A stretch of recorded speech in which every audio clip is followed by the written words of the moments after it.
week's Guam Education Board meeting, members requested that Superintendent John Fernandez set a consistent policy district-wide. But before he can set a policy, Fernandez will spend the next 60 days talking with stakeholders. According to Vicente Benavente Middle School principal Dexter Fulo, the biggest problem with cell phones at his Dededo campus occurs when they're stolen. Fulo adds that school officials won't conduct a school-wide search for personal items like cell phones, as it's disruptive to instructional time. Specifically here at BMS, it's not a big issue. The biggest issue we've had with cell phones was several of them got stolen, and then we had to try to retrieve it. Last year, that number, I believe, is less than 10.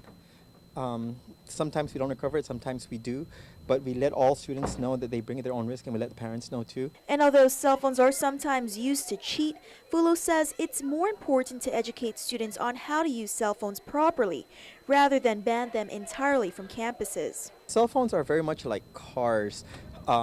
Nowadays you need cars. Cell phones are that way too for the kids. It's part of their life. And we need to recognize that, and we need to work with it. We don't stop cars because people get into an accident. We teach them how to use cars properly. Fulo says cell phones can be embraced at the school level, as he's seeing teachers use them as part of lesson plans. I think almost every ESLers dealing with technology and preparing kids for the 21st century. For us, it's adapting to changing times. So we do have some really good teachers who use cell phones for surveys.